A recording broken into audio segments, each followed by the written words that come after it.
ഈശോയാൽ സ്നേഹിക്കപ്പെടുന്ന silent rose കുടുംബത്തിലെ എല്ലാ പ്രിയപ്പെട്ടവർക്കും സ്നേഹവന്ദനം. എപ്പോഴെങ്കിലും ചിന്തിച്ചിട്ടുണ്ടോ, നമ്മൾ ഓരോരുത്തരും എപ്പോഴാണ് സിക്കാകുന്നത് അല്ലെങ്കിൽ രോഗാവസ്ഥയിൽ എത്തുന്നത് എന്ന്? ജനറലായി ഈ ചോദ്യം ഗൂഗിളിനോടോ ആർട്ടിഫിഷ്യൽ ഇൻ്റലിജൻസിനോട് ചോദിച്ചാൽ അവർ പറയും, നമ്മുടെ ശരീരത്തിൻ്റെ സന്തുലിതാവസ്ഥ നഷ്ടപ്പെടുമ്പോഴാണ് നമ്മൾ രോഗികളായി തീരുന്നത് എന്ന്. മനസ്സിൻ്റെ വികാരങ്ങളുടെയൊക്കെ സന്തുലിതാവസ്ഥ നഷ്ടപ്പെടുമ്പോൾ നമ്മൾ മാനസികമായി തകർന്നു പോകുന്നു, മാനസിക രോഗികളായിത്തീരുന്നു. ശരീരത്തിൻ്റെ സന്തുലിതാവസ്ഥ തകരുമ്പോൾ നമ്മൾ ശാരീരികമായി രോഗികളായിത്തീരുന്നു. വിശുദ്ധ മത്തായിയുടെ സുവിശേഷം 8-ാം അധ്യായത്തിൽ 14 മുതലുള്ള വാചകങ്ങളിൽ കാണുന്നത് ഈശോ രോഗികളെ സുഖപ്പെടുത്തുന്ന ദൃശ്യങ്ങളാണ്. ഈശോ പത്രോസിന്റെ വീട്ടിലെത്തിയപ്പോൾ അവൻ്റെ അമ്മായിയമ്മ പനി പിടിച്ചു കിടക്കുന്നത് കൊണ്ടു. അവൻ അവളുടെ കയ്യിൽ സ്പർശിച്ചു. പനി അവളെ വിട്ടുമാറി. അവൾ എഴുന്നേറ്റ് അവനെ ശുശ്രൂഷിച്ചു. സായാഹ്നമായപ്പോൾ അനേകം പിശാചി ബാധിതരെ അവർ അവൻ്റെ അടുത്ത് കൊണ്ടുവന്നു.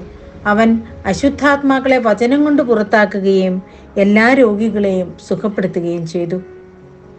അവൻ നമ്മുടെ ബലഹീനതകൾ ഏറ്റെടുക്കുകയും രോഗങ്ങൾ വഹിക്കുകയും ചെയ്തു എന്ന് യേശയ്യാ പ്രവചിച്ചത് അങ്ങനെ നിറവേറി. നമ്മുടെ രോഗങ്ങളും ബലഹീനതകളും ഏറ്റെടുക്കുകയും വഹിക്കുകയും ചെയ്യുന്ന ഒരു ദൈവം നമുക്ക് കൂടെയുള്ളപ്പോഴും ചിലപ്പോഴെങ്കിലും പത്രോസിന്റെ അമ്മായിയമ്മയെ പോലെ നമ്മൾ പനി പിടിച്ചു കിടക്കുന്നു.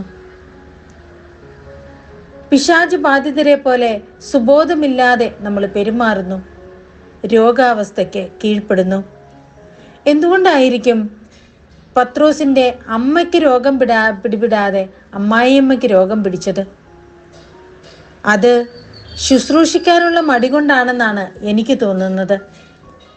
കാരണം പനി പോയ ഉടനെ അവൾ ചെയ്തത് അവൾ കർത്താവിനെ ശുശ്രൂഷിച്ചു എന്നുള്ളതാണ്. നമ്മുടെ ജീവിതത്തിലും ഇതുപോലെ മടിയും രോഗങ്ങളും തമ്മിൽ ഒരുപാട് സാമ്യമുണ്ട് എന്ന് ചിലപ്പോഴെങ്കിലും തോന്നാറുണ്ട്. ആദ്യമേ തന്നെ നമ്മുടെ ചിന്തകൾക്ക് അസുഖം വരും. അത് നെഗറ്റീവായ ചിന്തകൾ കൊണ്ട് മനസ്സ് നിറയും.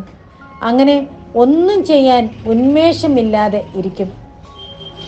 ചിലപ്പോൾ വളരെ ആക്റ്റീവായിട്ട് ജോലി ചെയ്തുകൊണ്ടിരിക്കുന്ന ഒരാൾ, അത്രമേൽ ആക്റ്റീവായി എല്ലാം ചെയ്തുകൊണ്ടിരുന്നയാള്, വൈകുന്നേരം സന്തോഷത്തോടു കൂടി കിടന്നുറങ്ങാൻ പോകുന്ന ആള് പിറ്റേ ദിവസത്തേക്ക് പനി പിടിക്കും. എഴുന്നേക്കാൻ വയ്യാത്ത വിധം രോഗപീഠകളും ശാരീരിക ബുദ്ധിമുട്ടുകളും വേദനകളും അവരെ അലട്ടിക്കൊണ്ടിരിക്കും. പക്ഷെ എന്തുകൊണ്ടായിരിക്കും ഇങ്ങനെ വരുന്നത്? ആത്യന്തികമായി അത് മനസ്സിനേറ്റ ക്ഷതമോ ക്ഷമിക്കാൻ കഴിയാത്ത അവസ്ഥയോ മറ്റുള്ളവരുടെ കോപമോ ഒക്കെ ആവാം.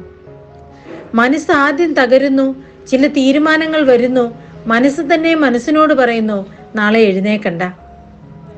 അങ്ങനെ എഴുന്നേക്കാൻ കഴിയുമായിരുന്നിട്ടും എഴുന്നേക്കാൻ വയ്യാതെ പോയ എത്രയോ ജീവിതങ്ങളുണ്ട്.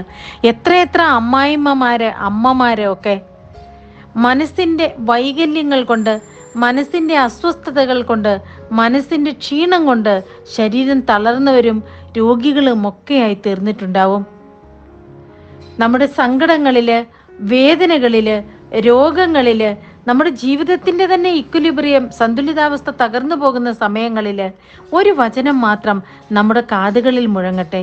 അവൻ നമ്മുടെ ബലഹീനതകൾ ഏറ്റെടുക്കുകയും രോഗങ്ങൾ വഹിക്കുകയും ചെയ്തു. ഇത് അവന് മുൻപേ, കാലങ്ങൾക്ക് മുൻപേ യേശയ്യാ പ്രവാചകൻ പ്രവചിച്ചതുപോലെയാണ്.